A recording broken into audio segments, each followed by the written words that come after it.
I want you all to do me a favor and close your eyes. When I say the words combat veteran, what do you see? What do you think of? What comes to mind? Okay, now open your eyes, and I'm going to take a guess at what you saw. White, male, between the ages of 35 and 55, or over the age of 70? Here's the thing, you're not alone. This is actually what most of society recognizes as a combat veteran. However, out of the nearly 3 million individuals that served in Iraq or Afghanistan, 10% of them were women. There are over 300,000 women between the ages of 30 and 55 who have not only been trained, tried, and tested by the most powerful military in the world, but they've been put in unspeakable circumstances, pushed past the most difficult of mental challenges, and in many cases return home feeling unworthy, invalid, and alone. I am one of these women.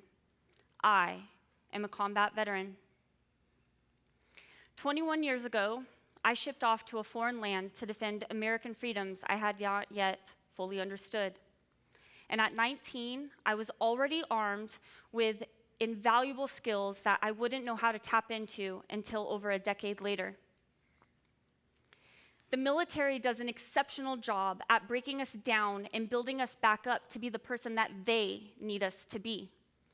From the very first day of basic training, we are stripped of our individuality and molded into a team, ready to face any mission. Distinctions such as race, gender, age, and religion are replaced with loyalty, integrity, selflessness, and duty. And even in the face of sleep deprivation and rocket-propelled grenades whizzing by our heads, we are able to make quick, intelligent, often life or death decisions.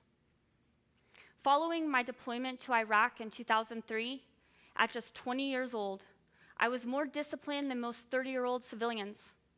And if you were to give me some 550 cord, matches, and a duct tape, I could probably MacGyver my way out of most situations. I've seen some of the most creative ideas come from the field where at first glance, all appeared lost. But the resourcefulness that veterans have is amazing. Being in the military isn't just a test of physical endurance, but a test of mental fortitude. These experiences shape veterans into effective leaders and problem solvers, even under the most strenuous of circumstances. In a democracy, these same principles of discipline, strategic thinking, and resilience are essential.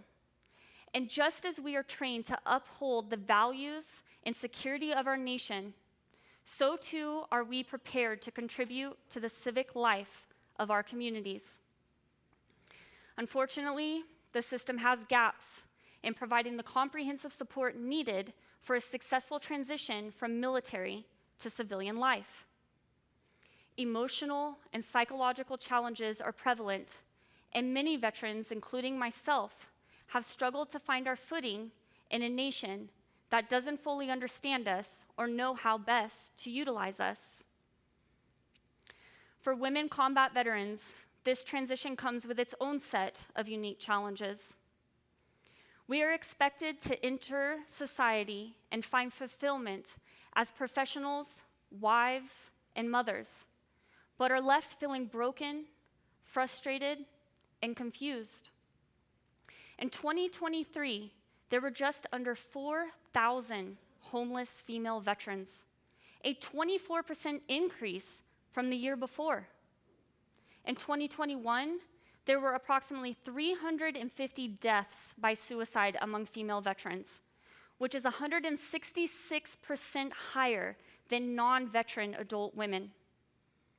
Women veterans are twice as likely to attempt suicide than male veterans and are about twice as likely to die by suicide than their civilian counterparts. So how do some of the fiercest women in the world end up on the streets or falling into the darkest moments of their lives.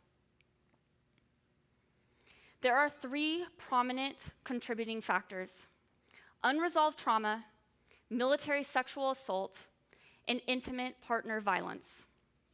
According to the Veterans Administration, 1 in 3 women veterans report experiencing military sexual trauma.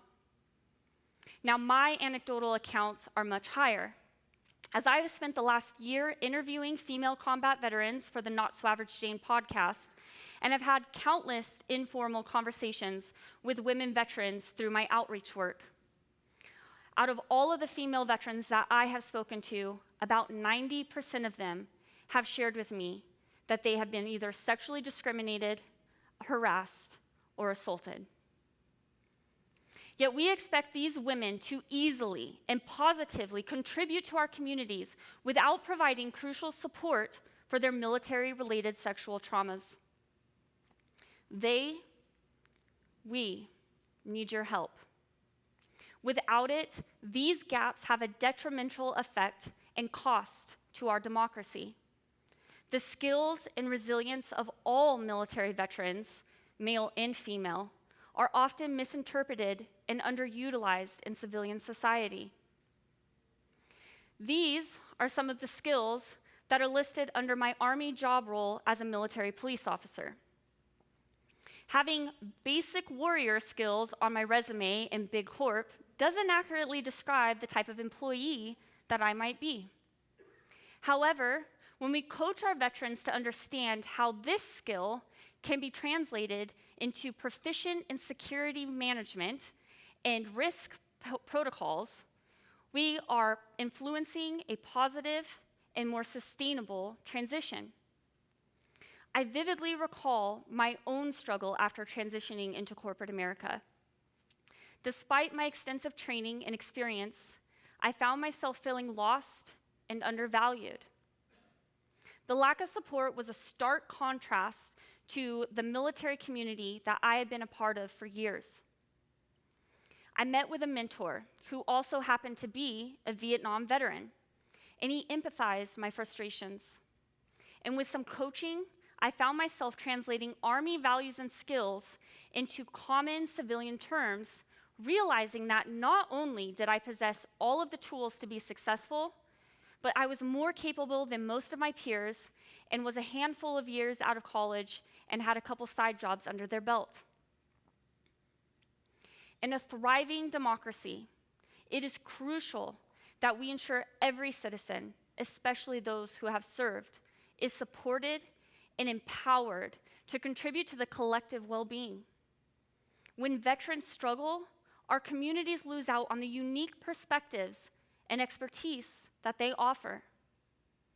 Female veterans bring a wealth of unique perspectives and skills to the table.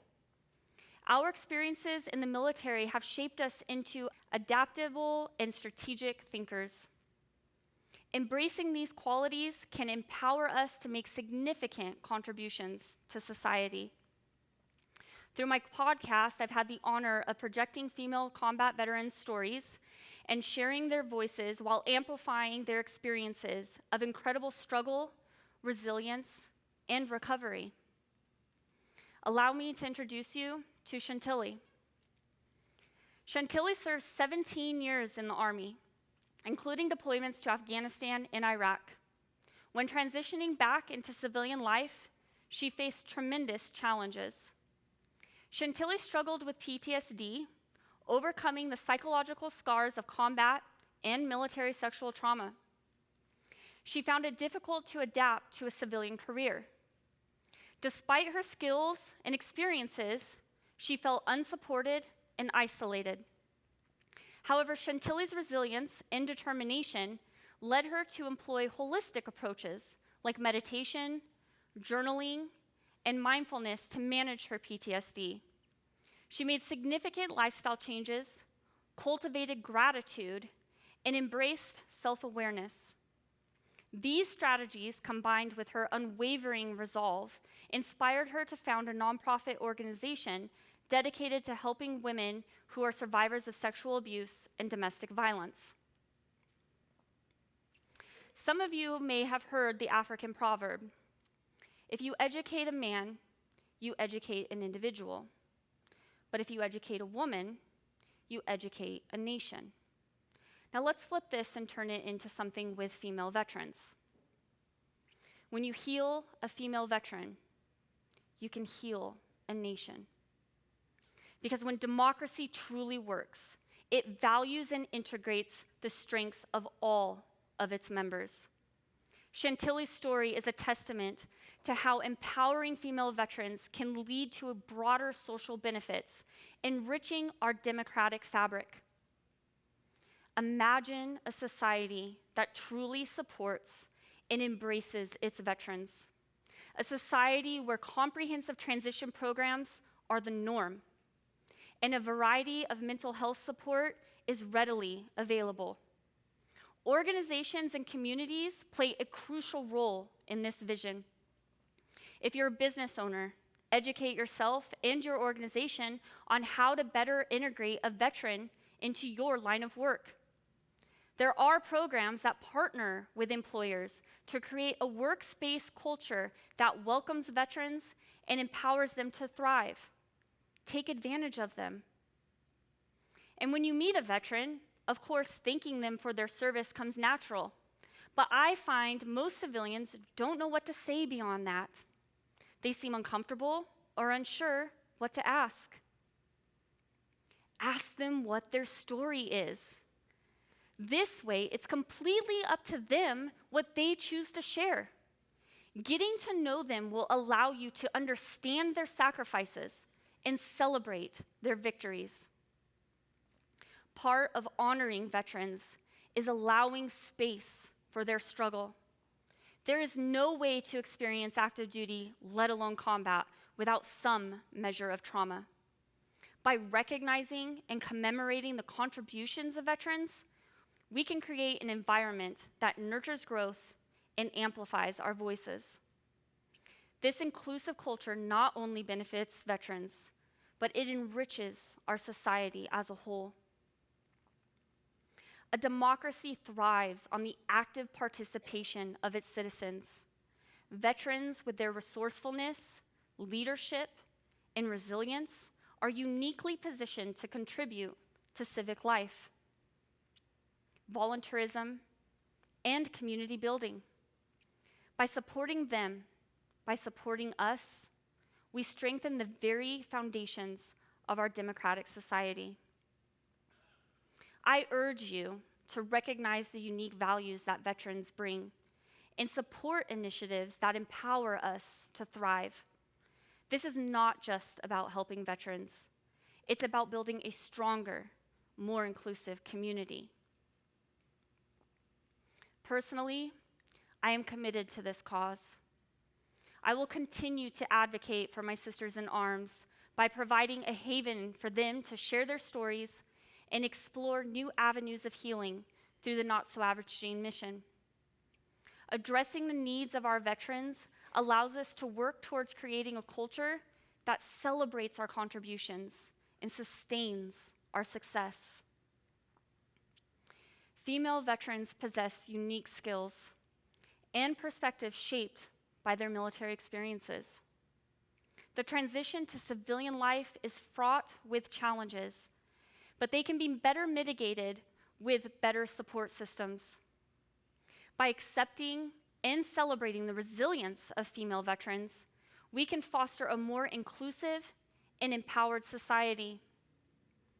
In embracing the strength of female veterans, we not only honor their sacrifices, but we also enrich our society with their invaluable contributions.